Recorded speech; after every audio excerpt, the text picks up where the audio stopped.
people's morale wavering around here again about the Philadelphia Eagles, team that's 8-2 with controversy all over the place. But the controversy seems to be about the offense, right? Why isn't the offense better? That is the big debate.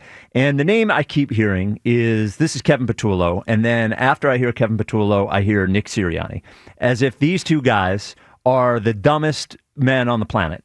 And they just can't seem to figure out how to run any one but three different routes. Like, that is them, the offense is them, the offense is them, the offense is them. And I really think the answer to the Eagles' offense is pretty simple, and I don't think it has much to do with Kevin Patullo, and I don't think it has to do with Nick Sirianni. I think, number one, they can't run the ball because the offensive line isn't playing as well as they played last year. I mean, that is pretty much it. And when you look at this team's success over the last several years, they've always been able to run the ball. They can't run the ball this year, and that is the first part of the reason that the offense isn't very good. It's something very clear right in front of us. They can't run the ball all that well. And number two is they can't make up for the running game because Jalen Hurts isn't good enough at passing. And I know that like, it sounds like I'm being harsh and it sounds like it hurts, but every player in every sport does some things well and they do some things not so well. And we've seen over the last few years, and I've learned to appreciate the things that Jalen does well. He is big in big moments. He doesn't seem to let bad plays snowball, right? He does handle the city well. He does have sort of a winning thing to him that you can't explain, but it's probably real. Those are the good things. Mm-hmm. But this year we're finding out what the things that he doesn't do well are. And he's just not a great passer. He doesn't make quick decisions. He doesn't like throwing over the middle. He doesn't have a cannon for an arm. And those things would be nice in a year like this where you either can't run the ball because the offensive line isn't playing well enough, because the defense is concentrating on it, for whatever. And I know that Nick Sirianni was the offensive coordinator for Andrew Luck, and Nick Sirianni was the offensive coordinator for Phillip Rivers. And I just refuse to believe that a guy who was a wide receiver was an offensive coordinator for those two quarterbacks, doesn't seem to know how to, design different routes for wide receivers. I just don't think it's that. I think when they can dominate running the ball, Jalen is a good enough quarterback for this offense to be good. When they're not dominating running the ball, he is not a good enough passer to make up for it. And I think that is the situation we're in. We are in a situation where we have limitations of players, not necessarily some sort of coaching issue that is causing this problem. I won't say you are 100% wrong in your assessment there. I think there is some truth to what you're saying. But then there's also the responsibility of the coaches to figure this out, right? And it may be unfair to compare Nick Sirianni to an Andy Reid or a Sean McVay, but you know what? When you go to 2 Super Bowls, when your winning percentage is as touted as it is out there and all this other stuff you get credit for that's in your favor as a great head coach, well, it's on you to figure this thing out. Kevin Patullo is your hire, your guy, your promotion, the guy that you wanted in there. I supported it. I had no problem with it. But I can't let the coaches off the hook when it's talking about fixing what's wrong with this football team. If you want to tell me the players aren't necessarily performing up to the level of expectation, okay. Now, is that because of injury? Is that because of attrition? Guys are getting older. Even in the case of Jalen,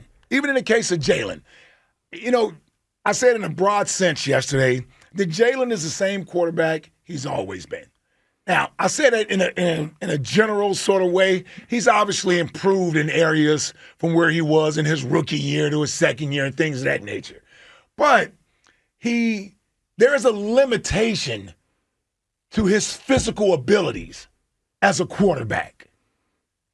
That's why he was a 2nd-round draft pick. That's why he was the 6th quarterback, 5th quarterback, whatever it was in that draft that he was taken. He wasn't a top quarterback taken, right?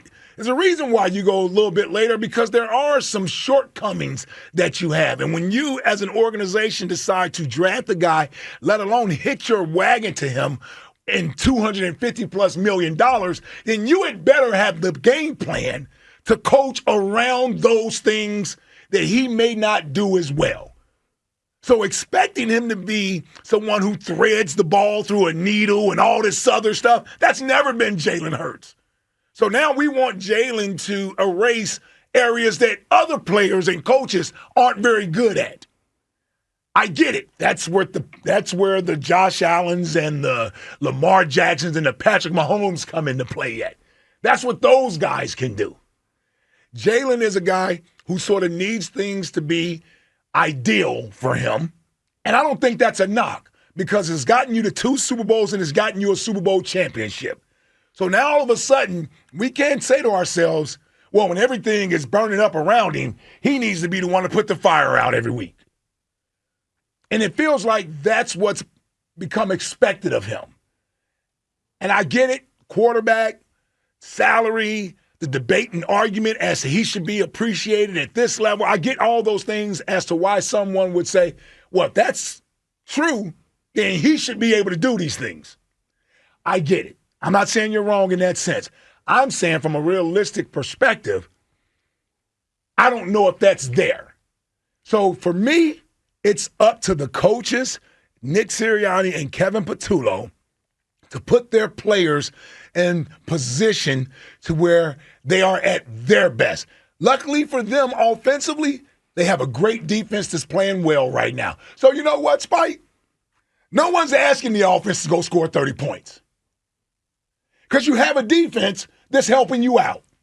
Well, honestly, to that extent, in 215-592-9494, do you think that the issues with the offense are on the players, or do you think it's on the coaches? I really think it's on the players. And I think it's just on the coaches. Here's what I would say to what you said. I actually think if we accept what Jalen's limitations are as a passer, if we accept that the troubles of the offensive line, and look, it is a combination of injuries and attrition and all. I think it's a combination of all those things. Sure. It's a combination. You're not saying it's one thing. No, with the offensive line, I'm not saying they're just not playing well. I think there's a lot of factors as to why the offensive line isn't playing as well this year. If we accept all those things, I would actually say the Eagles coaches are doing a good job. Like what I would tell Jalen, knowing what his limitations are as a passer, I would say, you know what, eat the sack, don't throw the ball, don't turn the ball over. I would say that I would say that Patullo and Sirianni, given what they have to work with, are actually doing a good job. I would say, and people actually, scoff when I compare Jalen and Ben Simmons. But I think there is some similarity in that they were both a certain player that was limited in a certain way, and before the league figured out exactly how they were limited, they had more success, and the longer they were in the lead and there was a book on them, it became harder for them to have that sort of same success. I would say the differences with the Eagles compared to the way the Sixers, Brett Brown and Doc Rivers handled Ben Simmons, is Doc Rivers and Brett Brown never figured out a way to utilize Ben Simmons in a way, even with all of his issues. They didn't take the ball out of his hands. They didn't do all those things. I would say that Patullo and Sirianni, given what Jalen's limitations are, given that they're not able to run the ball, being 8-2, I think is a credit more to Sirianni and Patullo at this point than it is and the defense, of course, than anybody else. I would say that Patullo and Sirianni just saying, hey, go out there, don't turn the ball over, might be the very best thing they could have done this year. Yeah, only thing is, and I can agree with some of that. You're coming around and thinking a little bit about that. I don't like really saying I can agree with some of that. It's not anything that I'm outraged about. Michigan State sucks. Yeah, well, I definitely disagree with that. Kobe's like the 15th best player. You know what? I actually agree with Michigan State sucking right now. Right now. But in all seriousness, I do believe the coaches have sort of benefited from Jalen's ability to play the quarterback position. Because you know what, Spike? There's some limitations to what they do. But sure. There's some limitations as far as game planning, knowing the flow of the game, coming in with aggressive mindsets. How about standing up to your quote-unquote star wide receiver and not deciding this is where the offense is about to go and eliminate the other receiver for an entire game? How about it's working in Tampa perfectly and all of a sudden you come out in the second half and decide, you know what? Hey, we're going to force the ball to AJ that disrupts the entire offense, almost costing you the game. You got me on that. Yeah, there's a lot of things there where, from a coaching standpoint, Jalen has had to sort of overcome. Maybe overcome's not the right word, But he certainly has had to manage around these things, and it's because of his mindset as a player at that position that we don't find ourselves losing a lot of these games. I'm not saying he's perfect. And, yeah, I came into the season hoping that we could dial back the conservative play and turn him loose, and was hoping he'd take the next step. I was wrong in that sense. It's not going to happen. It's not going to happen. I was wrong. Hands up. Donovan chest back. My bad. It's what I was expecting. It ain't happening. But this is on the coaches to figure out how to do what's best considering what they have. They have a number one wide receiver in name that may not be as good as he's been in years past. Let's try not to force him the damn ball every game. You got me on that one. You got me on that one. Yep. How about let's figure out a way from a running standpoint to be able to run the football with some effectiveness.